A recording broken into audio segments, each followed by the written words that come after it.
The Sunny Health and Fitness magnetic rower is a popular lower to mid-range rowing machine option. And in this video, I want to help you determine, is it worth it for you? For those new to the channel, I'm Austin with Training Tall and I'm 6'8". But Training Tall is all about giving you the tips and strategies to help you take your fitness and health above the average, no matter how tall you are. And in this video, I want to talk about everything I can about the Sunny Health and Fitness magnetic rowing machine, how it looks, how it feels, and how it rows. And hopefully by the end of this video, you can get a good idea of if this middle end / lower end price range rowing machine is worth it for you. So let's talk about the dimensions and how it looks. So to kick things off, the first thing you notice is that this machine is about 7 feet long. And one of the biggest issues with a lot of rowing machines is it doesn't accommodate nicely for taller individuals. But with this machine specifically, the seat rail that it has is actually the longest out of any rowing machine that I've used. And me being 6'8" with my legs fully extended, I've got a good 7 to 8 inches left before I would hit the back end. So if you're a taller individual, this is gonna work for you. If you're a shorty, it's gonna work for you. And as far as the physical footprint that it makes, this machine sits really, really low to the ground, probably lowest to the ground out of any rowing machine that I've used, even compared to the really low sitting water rowers. This thing just doesn't take up a lot of space vertically. So no matter what room you're putting this rowing machine in, it's not going to stand out vertically. I'd say one of the best parts about this rowing machine is the seat. This seat is out of this world freaking comfy. It has a very butt-shaped feel to it. Like I'm telling you, you can watch TV on this thing, it's so comfy. And the foam that it uses is soft but firm enough where it gives you the support that you need when you're sitting, but it also is sweat resistant. So the sweat, if you were having the butt sweats, would just wick right off. Overall, a super thought out seat, a very comfy seat, and especially if you're doing a long row, your butt's gonna feel pretty okay on this. I also really like the feel of the handle.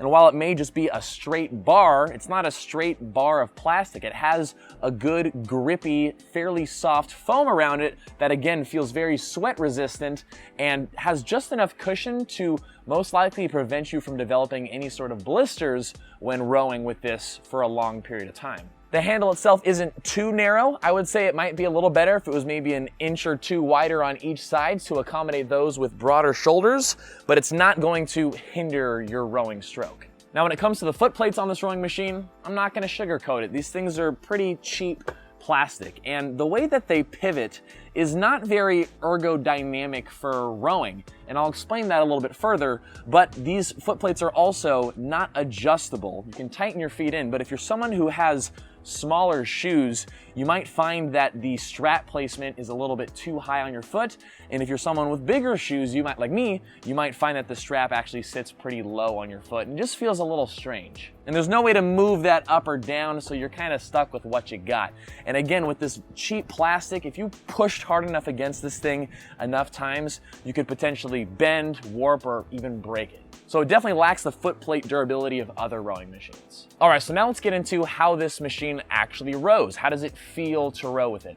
Well, this machine, and like other magnetic rowing machines, are actually pretty much completely silent as you row. Because of the magnetic plates creating the resistance, there doesn't need to be any sort of air whooshing or water swooshing that makes excess noise. So if you're living in an apartment or a place where you want to be mindful of your neighbors or other people in the house, this thing is practically silent. Now, I mentioned earlier that the foot plates pivot at this very strange position that don't allow you to take a fully compressed rowing stroke.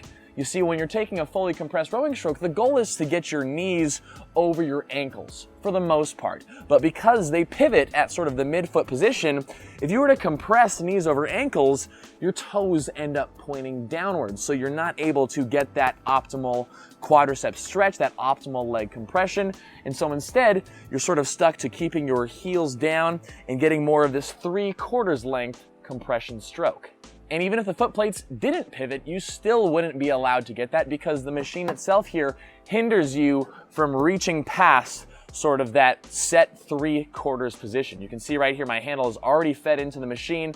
There's not much farther I could row, where ideally I would want to row all the way out to here to maximize my full body height, to maximize, body mechanics for a rowing stroke. something that you can achieve on the higher end rowers like Concept 2, WaterRower, and Matrix Rower. So instead of having a full range of motion rowing stroke, you're stuck with this 3/4 compression stroke, which isn't the end of the world because you can still get a lot of your muscle groups working, but you're not able to optimize each and every stroke. On this rowing machine, there are 8 different resistance settings, and each one feeling unique and different from the others. But the issue with magnetic rowing machines, and this one is no exception, is that unlike air dampers or water rowers, whenever you're rowing against air or rowing against water, the harder that you take your rowing stroke, the more resistance that you feel initially.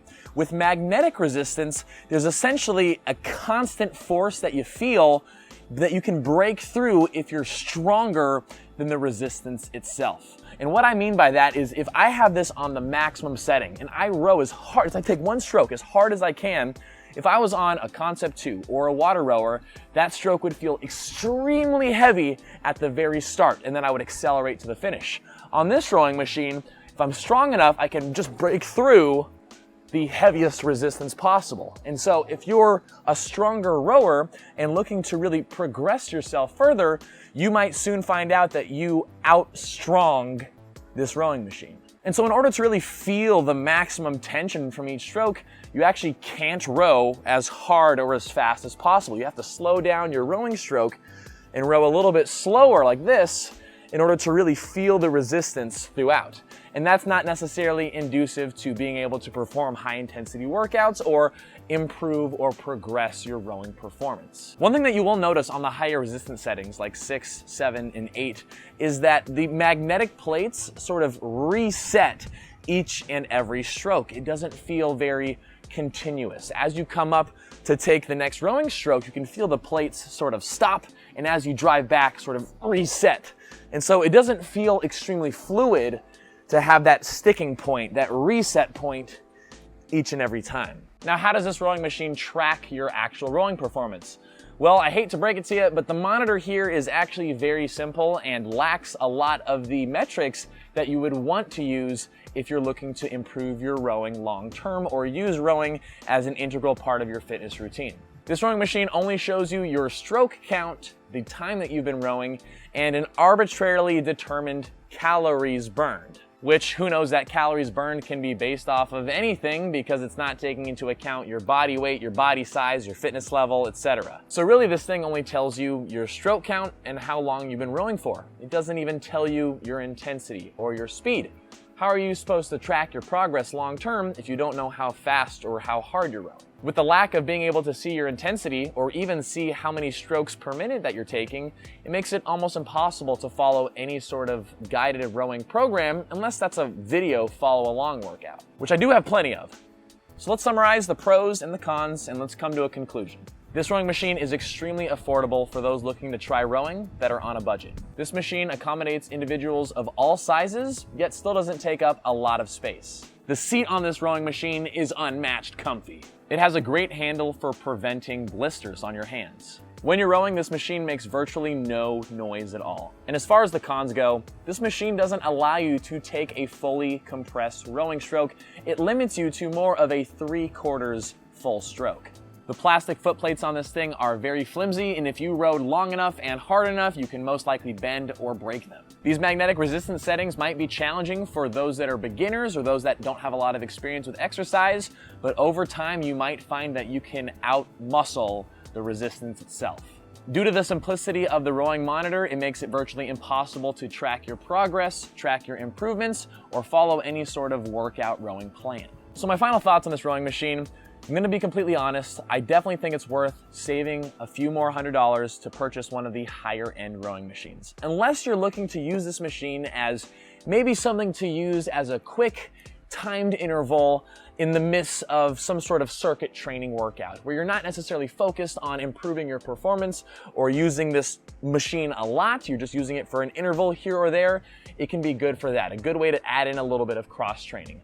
But if you're someone who's really looking to progress with rowing, who's serious about using rowing as a main part of your fitness, this isn't gonna be the best machine for you, and it's well worth it to save up the few extra $100 and invest in a better rowing machine. I hope this review could help you out. If you're looking for rowing training plans, I've I've got those linked down below. I've also got follow-along workouts here on the YouTube channel and on my exclusive training page, Hit Plus. You can check that out if you're interested in more from me. Thank you guys so much for watching. Be sure to subscribe for more fitness and rowing content, and I'll see you in the next video.